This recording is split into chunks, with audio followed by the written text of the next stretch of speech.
우원식 의원이 추미애 당선인을 꺾고 국회의장 후보로 선출된 대이변의 후폭풍까지 거셉니다. 어제 강성 지지층한테 사과까지 했던 정청래 의원과 우원식 의원이 정면 충돌했습니다. 보시죠. 어제 국회의장 선거 결과로 많은 당원과 지지자들께서 실망하고 분노하고 있습니다. 상처받은 여러분들께 미안하고 미안합니다. 당원과 지지자들께 부탁합니다. 헤어질 결심, 탈당 등 하지 마시고 정권 교체 길에 함께해 주십시오. 미안하고 감사드립니다. 정청래 최고위원은 상당히 책임 있는 국회의원인데 그렇게 얘기하는 건 참 적절치 않다. 오히려 우리 당선자들의 판단과 당원들을 이렇게 분리시키고 그거를 갈라치게 하는 그런 게 아닌가. 아주 부적절한 발언을 했다. 어제 문자 폭탄 같은 거 좀 받으셨어요, 의원님? 제가 너무 바빠서 문자를 못 봤습니다. 축하 문자가 사실은 훨씬 더 많았을 겁니다. 네네. 오늘 좀 살펴봐야죠. 우원식 의원 반응 보면 문자 폭탄도 많이 받은 것 같아요. 성진 부의장님, 어제도 저희가 이 문제 다뤘는데요. 우원식 의원이 당선된 게 당원들한테 죄 짓는 게 아니잖아요. 그렇죠. 그런데 지금 정청래 의원이 사과까지 했단 말입니다. 굉장히 흥미롭게 저는 봤는데 오늘은 아까 보신 것처럼 아예 공개석상에서 육성으로 사과까지 했습니다.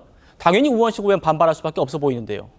매우 부적절한 발언이죠. 뭐 당원들의 마음과 의원들의 마음이 뭐 너무 멀어서 어쩔 수 없었다고 말하는데 지금 뭐 민주당의 그 171명의 의원들이 당원들이 투표해서 171등까지 순위를 매겨서 의원 배지를 단 게 아니지 않습니까? 예. 이건 당원들을 넘어서는 4천만 명이 넘는 유권자들이 각 지역구에서 투표를 통해서 선발한 의원들입니다. 그 의미는 의원 한 명 한 명은 물론 당원들이 공천 과정에서 선택해주고 경선을 치른 의원들의 경우에는 선택해주고 본선 과정에서도 그 지지를 보내준 그런 역할들도 있었겠죠. 하지만 전체 유권자들의 선택을 받아서 당선된 300명 한 명 한 명이 헌법기관입니다. 그런 사람들이 개인의 의견에 따라서 의장 선거에서 본인의 의견에 따라 투표를 한 것인데 그것에 대해서 마치 뭐 당신과 좀 달랐다고 해서 그것이 잘못된 것인 양 하는 것은 매우 부적절한 것이고요. 심지어 정청래 의원은 우리 당에 항상 본인이 강조하지 않습니까? 수석 최고위원이라고? 예. 그럼 당대표 다음입니다. 당대표 다음에 있는 분이 그런 발언을 하신 것은 더더욱 부적절하다. 심지어 그분은 이 투표가 있기 전에 추미애 당선인에게 사실상 뭐 지지를 해주는 발언이나 다름없는 추미애가 되지 않을 확률은 낙타가 바늘구멍을 통과할 확률과 같다. 이런 발언까지 하지 않았습니까? 저는 그 일련의 과정들이 매우 부적절한 것인데 왜 정청래 최고위원이 그런 발언을 했을까?